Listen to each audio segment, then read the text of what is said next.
네, 이제는 뉴스 정면 승부 2부 유승찬의 콕 순서입니다. 유승찬 정치 컨설턴트 나오셨습니다. 안녕하세요. 네, 안녕하세요. 자, 윤석열 대통령 오늘 새벽에 유엔총회 기조연설했습니다. 자유와 연대를 강조를 했고 국제사회 일원으로서 책임과 역할을 다하겠다라는 의미의 연설을 했는데 어떻게 들으셨는지요? 뭐 한마디로 이제 말하자면 이번 유엔총회 연설 주제가 분수령의 시점이었거든요. 분수령의 시점이었어요. 예, 주제가. 주제가 유엔의 주제가. 유엔의 주제가. 예. 주제는 분수령의 시점이었는데 연설엔 분수령이 없었습니다. 굉장히 평이했다. 보고 그러니까 추상적 가치를 반복한 그런 연설이었고 이게 구체성이 결여되게 되면 이제 뭘 말하려고 하는지 메시지 전달력이 좀 약해지거든요. 사실 출마 선언 때도 자유를 굉장히 많이 언급하셨는데 이번에도 자유를 가장 많이 언급하셨고 근데 이제 자유라는 게 이게 뭔가 구체성과 결합이 돼야 그죠? 더 이제 이게 와닿을 수가 있잖아요. 이제 그런 측면에서 좀 아쉬웠다고 좀 보여지고요. 그리고 저는 이제 그런 생각을 해요. 유엔에서 대한민국 대통령의 연설을 듣는데 한반도 평화 문제를 언급하지 않는 연설을 듣고 싶을까? 거기에 이제 모인 그 정상들이.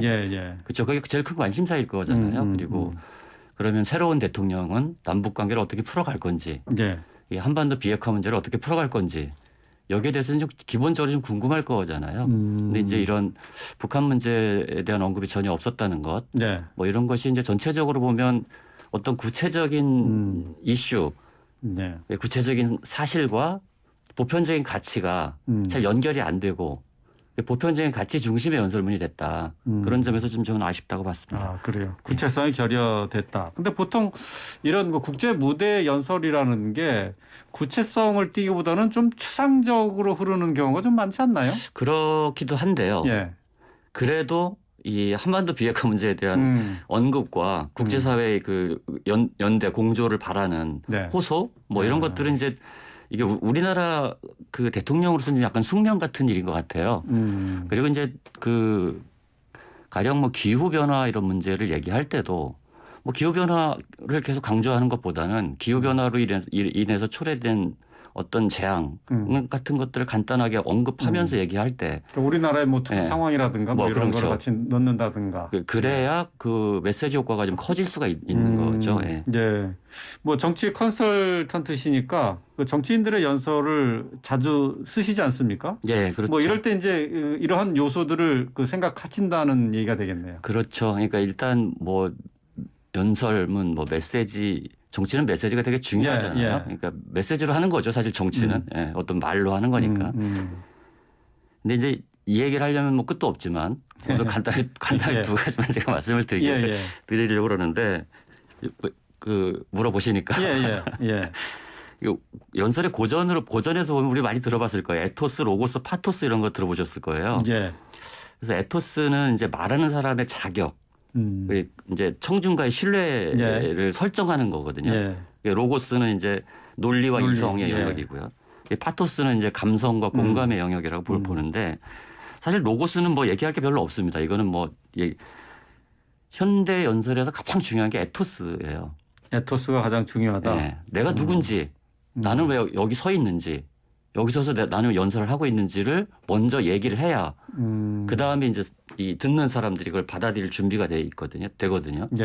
그래서 저는 에토스를 세우지 않으면 가령 뭐 어떤 사람이 공약을 내세울 때도 이 사람의 살아온 삶과 그 공약의 관계들을 사람들은 보게 되잖아요. 그래야지 조금이라도 더 신뢰를 하게 되잖아요. 그 사람이 예전에도 그런 일들을 해왔다면 저분이 저런 일을 하는 것이 합당하겠구나. 뭐 이런 신뢰를 갖는데 그래서 에토스에 관련해서 가장 유명한 연설이 그 베를린 장벽이 세워질 때 케네디 대통령이 베를린에서 한 연설이 있어요. 첫 문장이 뭐였냐면 나는 베를린 시민입니다라고 시작을 합니다. 그 역사적으로 로마 시민이라는 그것에 빗대서 이제 그렇게 시작을 하는데 그때 이제 그러면서 청중에게 어떤 유대감을 강조하고 이렇게 시작을 하는데 그때는 거기 참석한 청중들이 다 울었어요. 그 케네디 연설을 들으면서. 그 정도로 이제 이 일체감이 되게 중요하다. 저는 이제 연설을 할 때. 그래서 저는 이번에 얘기 듣자니까 그 윤 대통령께서 직접 마지막 문장을 수정하셨다 그러더라고요. 그 유엔이 한국전에 참전한 내용을 네. 이제 마지막에 이제 본인이 직접 수정하셨다 네. 그랬는데 저는 이거를 하실 거면 그러니까 마지막에 할 것이 아니라 서두에 하는 것이 맞았다. 아. 만약에 저한테 연설문을 쓰라고 그랬으면 첫 문장을 저는 이렇게 썼을 것 같아요.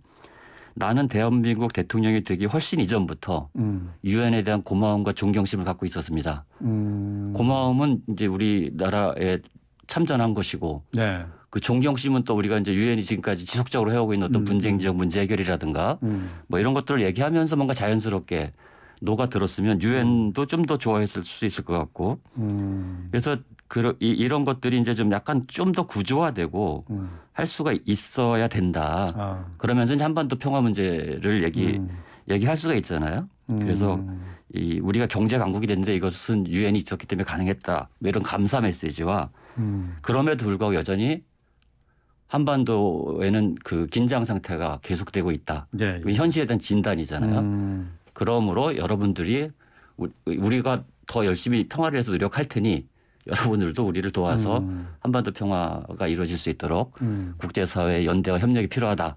뭐 이런 구조면 좀 더 그 에토스가 좀 확립이 되지 않을까 이런 생각이 좀 들고요. 예. 아이고 뭐 그 글쓰기의 어떤 그 교범을 보여주시는 네. 것 같은데, 그러니까 이제 처음에 이제 듣는 사람들하고 그 어떤 정서적인 교감이나 뭐 신뢰도를 형성하기 그렇죠. 위한 그런 이제 그런 과정이 것도 필요했다는 이제 필요하죠. 거죠. 예. 그리고 두 번째가 이제 공감이잖아요. 이제 파토스 영역인데 공감은 구체성하고 진실성에서 나옵니다. 네. 그래서 구체성이라는 것은 뭔가 구체적인 팩트 하나를 짚고 들어가는 거거든요. 네. 예. 그래서 우리 이제 연설을 그래도 잘했다고 알려진 그 김대중 전 대통령 같은 경우는 숫자를 굉장히 많이 인용했습니다. 그러니까 연설을 할 때. 네. 그래서 경제 얘기를 할 땐 특히 이제 숫자들을 인용하면서 그렇죠. 얘기하면 약간 예. 좀 더 신뢰성이 생기고 그렇죠. 그다음에 이게 추상화된 것을 이게 이미지로 그릴 수 있는 형태로 표현하는 것이 굉장히 중요합니다. 연설을 할 때. 예를 들어서 이제 대표적으로 우리가 꽃이라고 그러면 머릿속에 안 그려지잖아요. 예. 근데 코스모스라고 그러면 머릿속에 그려지잖아요. 음. 그러니까 이런 식으로 이제 어쨌든 사람들이 이미지화 돼야 기억이 오래 남기 때문에 그렇습니다. 그래서 뭐 이런 것들이 중요하고 진실성은 다른 데서 나오는 게 아니라 반성과 성찰에서 나옵니다. 반성과 성찰. 네. 예. 왜냐하면 우리가 이제 이런 거, 제가 기후위기 대목도, 기후변화를 얘기한 대목도 좀 아쉬웠던 게 이게 우리 얘기는 안 하고 우리가 개도국의 그 에너지 전환 정책을 지원하겠다 이런 말씀을 하셨거든요. 이번 연설에서. 예. 근데 우리는 불행하게도 알려진 바대로 우리 탄소 배출 증가국 3위예요, 우리가. 세계. 그럼 여기에 대해서 우리가 먼저 반성해야 되나? 반성하고 우리가 먼저 솔선수범해서 신재생 에너지를 확대하겠다. 뭐 이런 네. 얘기를 하면서 이제 그 다음에 어떤 그 국제사회에 책임 있는 역할도 하겠다. 이렇게 가야 네. 그게 좀 더 공감이 되지 않겠습니까? 네. 근데 그런 측면에서 그래서 제가 오늘 그 에토스와 공감이 이 메시지에서 얼마나 중요한지 연설문에서 얼마나 중요한지 뭐 저는 이 대통령께서 앞으로도 우리나라 국제적 위상이 굉장히 높아졌기 때문에 이 연설하실 기회가 굉장히 많을 텐데 네. 그 연설을 보조하시는 분들께서 이런 것들을 좀 더 생각하셔가지고 대통령실에 가서 한번 저 강의하셔야 되겠는데요. 정치인의 메시지, 정치인의 연설은 어떻게 해야 되는 것인가. 네. 참 중요한 내용인 것 같습니다. 예. 네. 그 지금 뭐 윤 대통령이 이제 조문 외교 지금 이제 유엔 방문하고 계시지만은 이 과정상에서 이제 여러 가지 정치적인 논란을 많이 나왔어. 이게 진짜 근데 우리 정치가 꼭 이래야 되느냐 뭐 이런 또 비판의 목소리도 있거든요. 어떻게 보세요 전반적으로 다?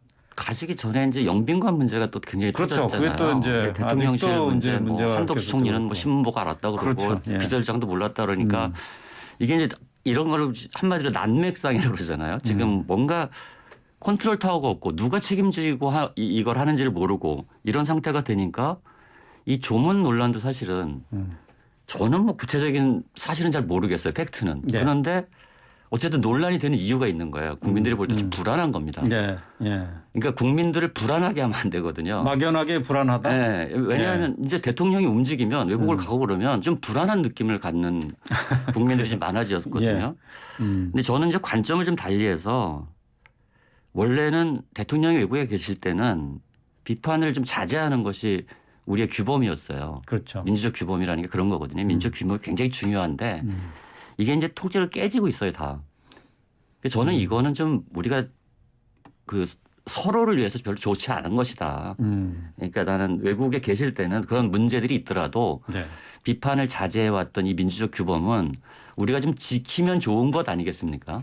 그죠? 그 뭐 한 3, 4일 예. 뒤에 해도 되잖아요. 근데 예. 이게 이제 너무 이게 이 예.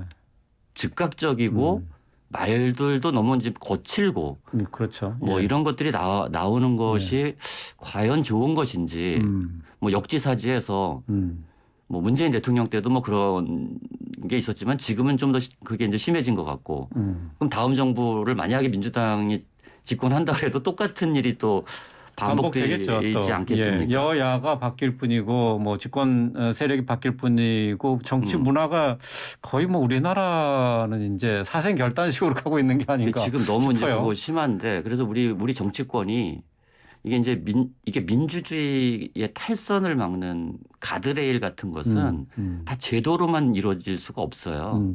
이런 규범들을 서로 지키려고 하는 노력 뭐 이런 것들이 있어야 되는데 예전에는 이렇게 막 너무 이제 과격해지고 그러면 네. 원로들이 만나서 뭔가 좀 잘해보자 뭐 더 좀 부드럽게 해보자 뭐 이렇게 얘기도 하고 그렇죠. 이랬는데 예. 요즘에는 그런 정치 문화를 보기가 좀 예. 어려운 것 같아요. 예. 참 안타깝습니다. 예.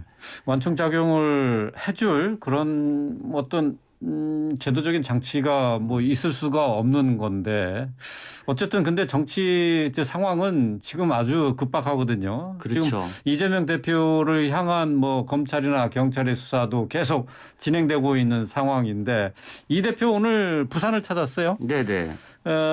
부산 그 세계 박람회 유치 또 부울경 메가시티 지원 대책 뭐 이런 것들을 논의를 했는데 자, 뭐 수사와는 별개로 이렇게 민생 이슈에 주력하는 행보 어떻게 보십니까? 저는 뭐 그냥 너무 당연한 것 같아요. 당연하다. 지금 그렇다고 그러니까 그렇다고 민생 이슈에 주력한다고는 하지만 예.